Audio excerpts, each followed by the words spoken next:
social science. You are about to see a dramatization of an historic debate at the Unite. Were still colonies, largely under the control of European powers. 1/3 of the population of the world lived in these areas. But since 1945, 20 nations have gained their independence.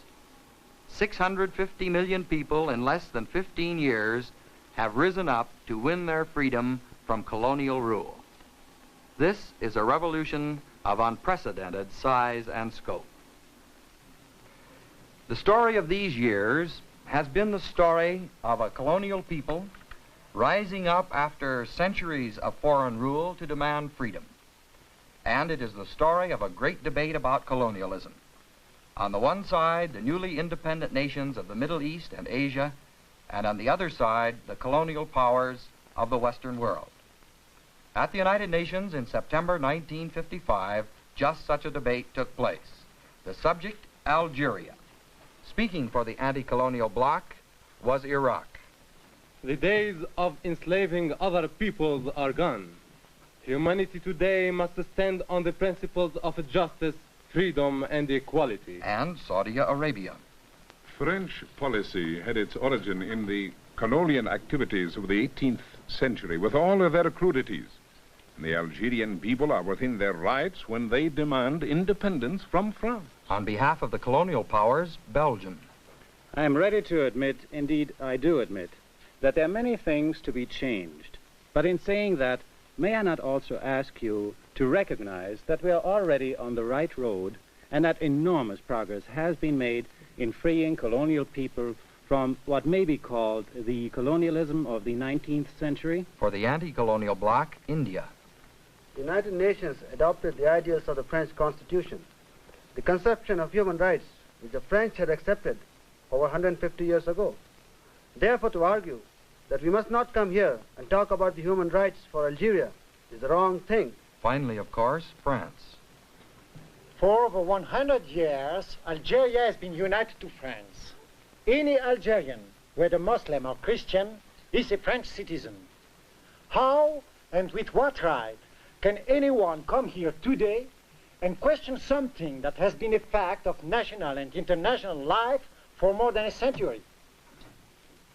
The scene is the United Nations, September 1955. The occasion, an historic debate on Algeria. A debate which reflects profound conflict within the non-communist world, what to do about colonialism. Now, the debate between the colonial powers and the anti-colonial bloc usually turns on two basic questions. The first of these is human rights. Here is what the UN Charter has to say in part about human rights. We reaffirm our faith in fundamental human rights, in social progress and better standards of life, based on the principle of equal rights and self-determination of peoples. Now, neither side in the dispute over colonialism disagrees with these principles, but how they are to be put into practice in specific cases, well, this is an entirely different matter. In our case study, the Algerian debate of 1955, a great deal of attention was paid to the question of human rights for the Algerian people.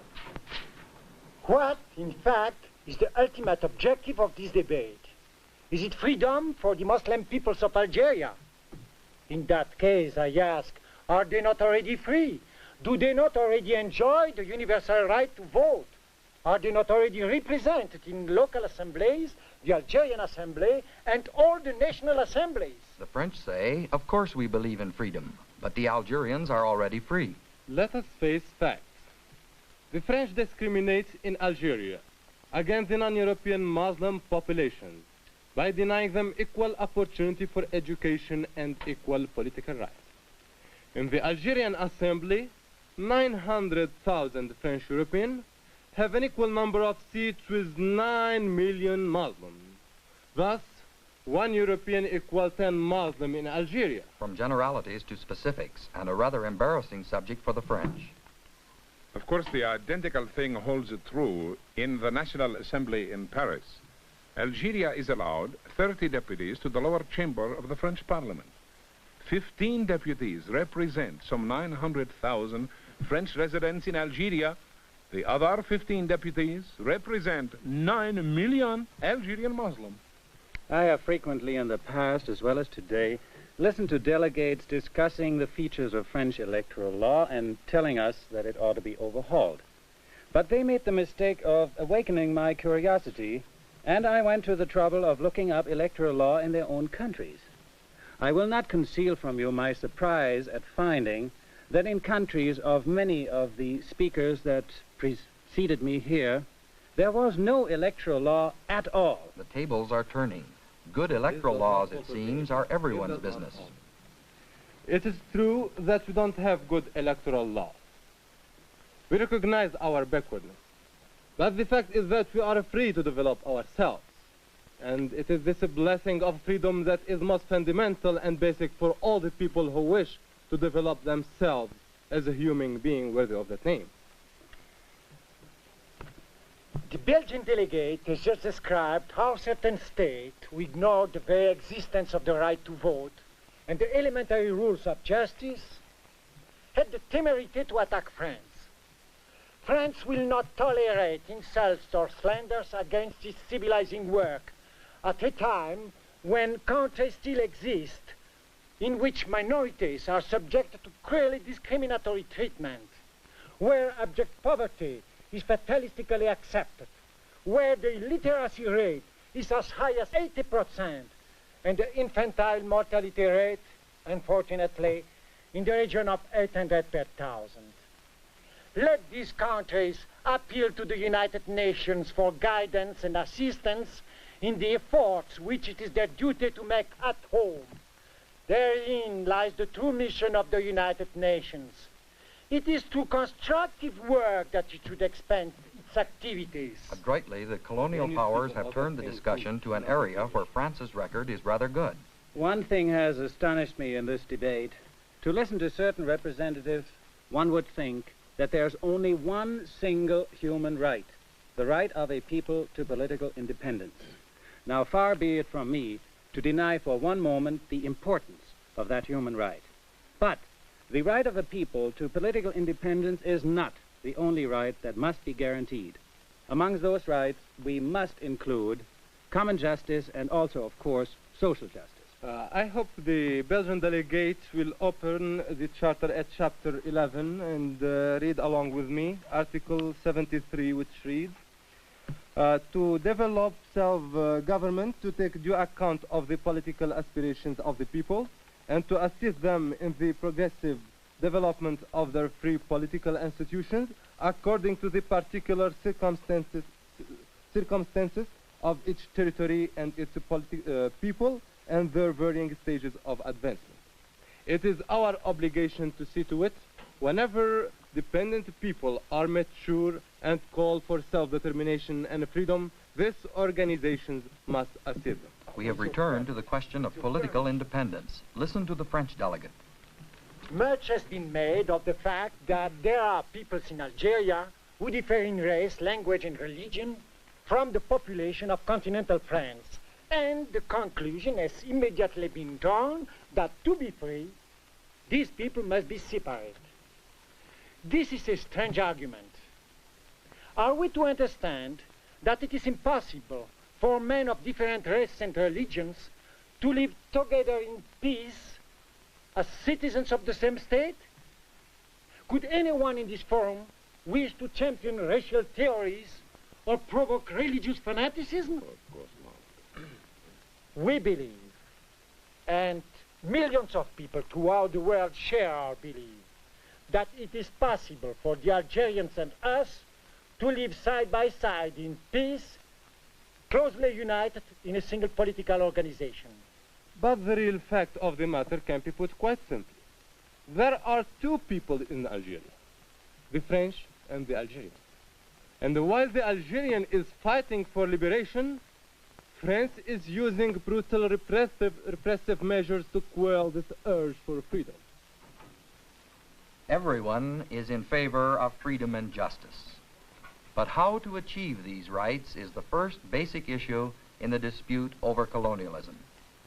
The second issue is the question of jurisdiction. To whom does the colony rightfully belong? Now, this is very important. For one thing, if it can be shown that a colony rightfully belongs to the colonial power, in this case France, then the international community and the UN has no business discussing the question. The UN Charter puts it this way: the United Nations is not authorized to intervene in matters which are essentially within the domestic jurisdiction of any state. Now, just as everyone believes in human rights, so everyone believes in the principle of domestic jurisdiction. The principle, that is, that each nation ought to run its own internal affairs. But the real question is, how do you decide whether or not a colonial power exercises legitimate jurisdiction in its colony? In the Algerian debate of 1955, colonial and anti-colonial powers struggled with the question of jurisdiction, and once again were sharply divided. My statement will be brief, but very direct.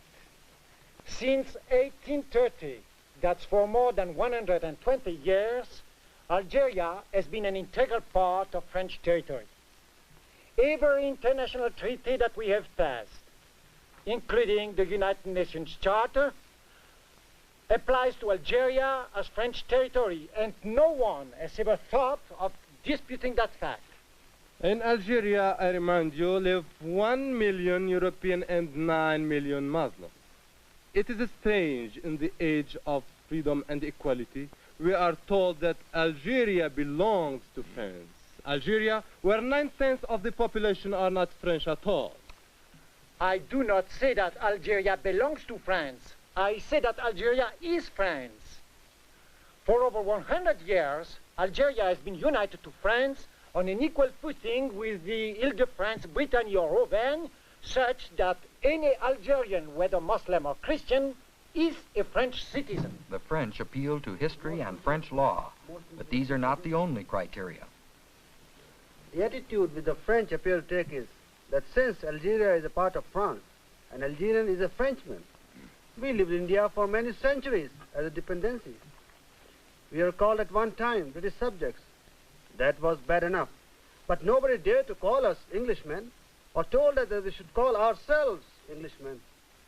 So to an Algerian, or to anybody who is not French, to be called a Frenchman is not a great honor, in our humble opinion. What are the opponents of France doing? They're discussing the scope, validity, the wisdom of a number of French laws. And what laws are these? Some of the laws in question are over a century old. What you are actually doing is discussing a whole group of French constitutional laws. The French Constitution of 1875 and that of 1948 govern the relations between France and Algeria. But there is something new. There are no Muslim peoples in Algeria. There is no Algerian nation in that part of the world. The inhabitants of Algeria are French. They are not Algerian. And with this simple affirmation, an attempt is made to erase a whole chapter in the history of the brilliant Muslim civilization. And we in the United Nations must accept with blind religious faith what the Constitution of the French Republic says.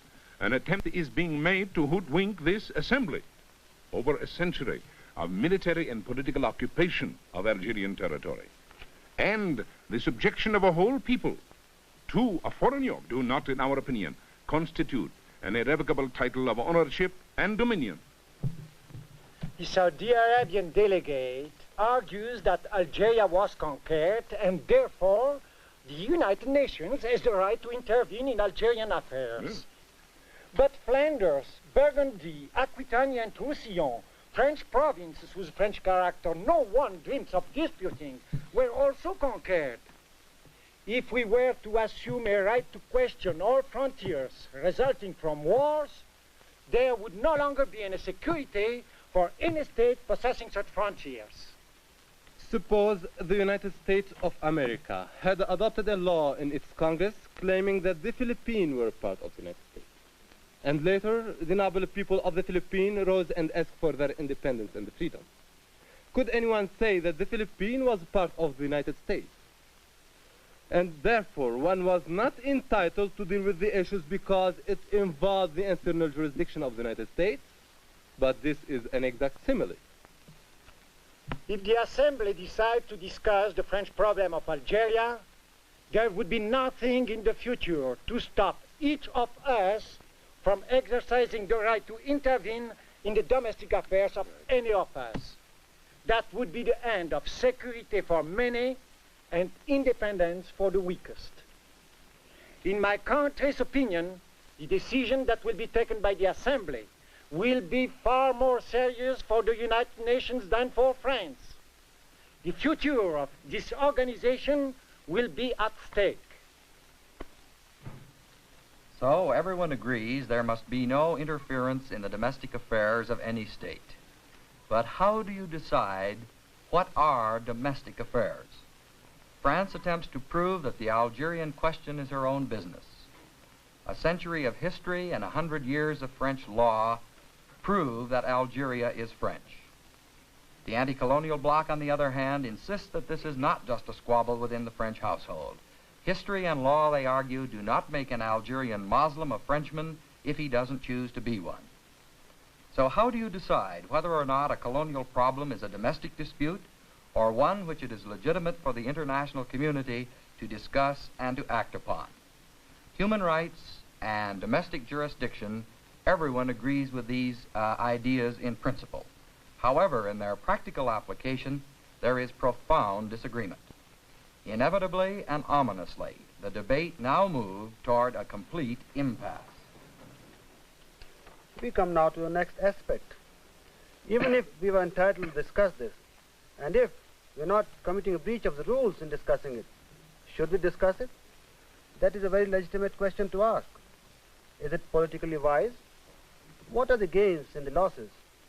Let me say, we of India would be belying our own liberation if we leave behind too often still await liberation.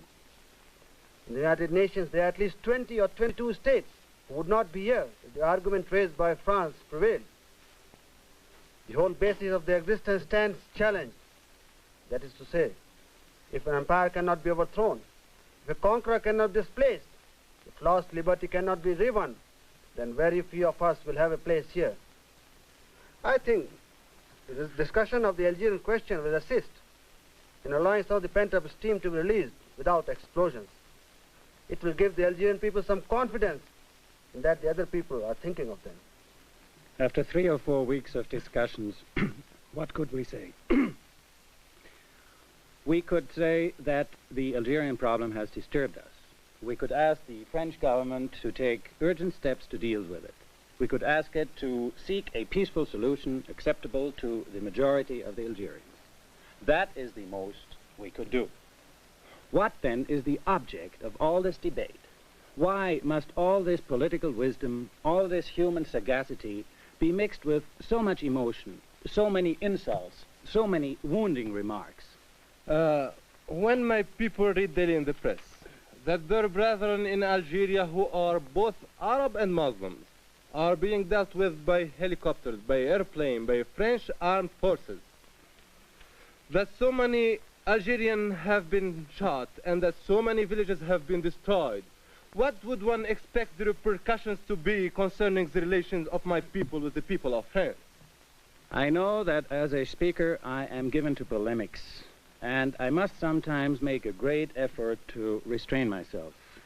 But I must admit that what I have witnessed here today, I am saying it as kindly as possible without raising my voice, has struck me as bizarre.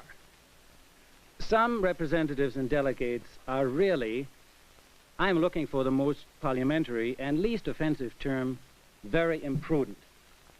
To my opinion, international life can only be based on 2 great virtues. The spirit of moderation and the spirit of understanding. There's no international question in which one country is entirely right and the other entirely wrong. The truth is quite otherwise. The first virtue of a politician who aspires to international politics is to try to understand. The second is moderation. There is nothing gained in international affairs by rushing headlong into extreme and exaggerated solutions. A true international policy is, I'm not ashamed to proclaim it, an international policy based on compromise. What then is to be done? The answer is simple. We must trust France. Now, does France deserve our trust? I was shocked indeed to hear it implied here that France is imperialistic, colonist, bloodthirsty, and cruel. I do not say that all the pages of French history are equally fine, but where is the country that has bestowed on mankind so many and such diverse benefits, intellectual, scientific, and political? And before condemning such a people outright in thoughtless terms, the critics should pause and reflect upon the long tradition of a glorious past. My delegation regrets to say that we have had no evidence that France deserves our trust. We have little confidence in any act of France with regard to Algeria, and it would do the United Nations no honor to ignore the appeal for justice by the Algerian people. It would be perilous to place their fate at the mercy of France's ruthless forces. Oh, very well. Let us suppose that the argument opposed to mine prevails. What is the very least that France could do? It is what all of us would do if we were in France's position. It would be not to submit to the strange verdict of this assembly, but rather to say, continue the procedures you have started, but without me. I contest your jurisdiction, and I am leaving. And whatever you decide then without France would be nothing more than beating the air. This was the debate on Algeria in the United Nations in September 1955. Both sides were now embittered. France accused the UN of unjustified interference in her internal affairs. The anti-colonial bloc accused France of unjustified colonialism, of using methods of force and repression, and insisted that it was the duty of the UN to call attention to these injustices. In the United Nations General Assembly, tensions mounted rapidly. The issue was finally put to a vote. The exact question was, should the Algerian dispute be placed on the agenda of the General Assembly? 28 nations voted to include the Algerian item. 27 voted against placing Algeria on the agenda. The anti-colonial bloc had won its fight for the moment. Then Monsieur Pinet, the head of the entire French delegation, mounted the rostrum. He stunned the assembly. He said, I must state that in a matter which is essentially within its domestic jurisdiction, my government refuses to accept any intervention of the United Nations which would be in defiance of the provisions of the Charter. It will consider as null and void any recommendation which the General Assembly might make on the matter. My government is going to consider the question, and I say this in all seriousness and with deep regret. I do not know what consequences the vote which has just been taken will have on the relations between France and the United Nations. A shocked assembly watched the startling climax to a bitter debate.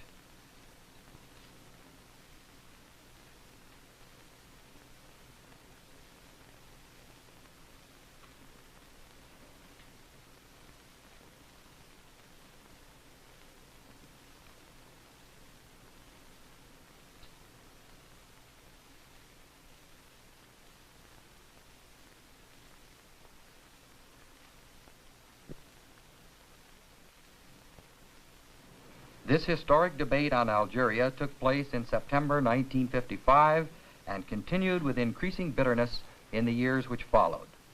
It illustrates one of the most important results of the revolution in the colonial world, the depth and the intensity of the conflict between the colonial powers of the West and the newly independent nations of Asia and Africa.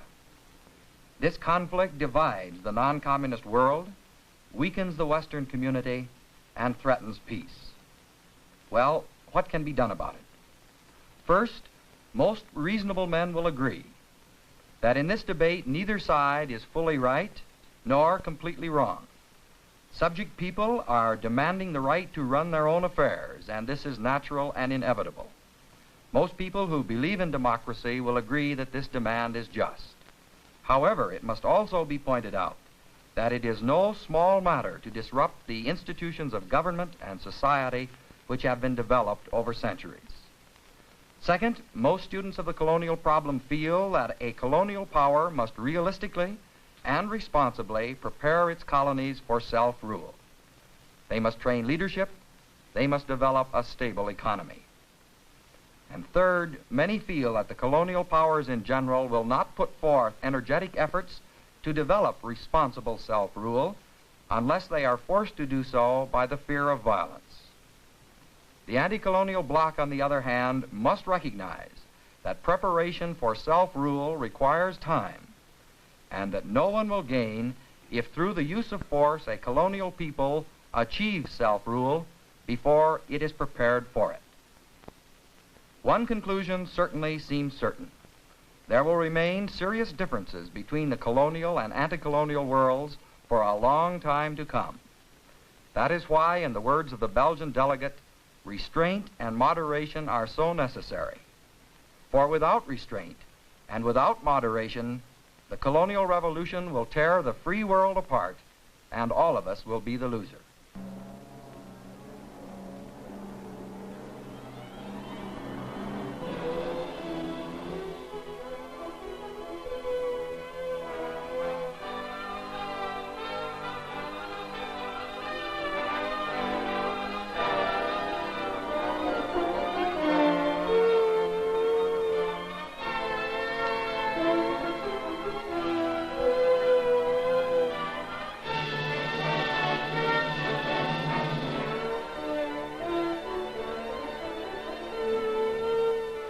The debate you have just seen was a condensed reenactment of the actual debates in the United Nations on the Algerian question. Statements of the delegates portrayed here were excerpted in every case from the records of United Nations proceedings without change except for purposes of compression and continuity.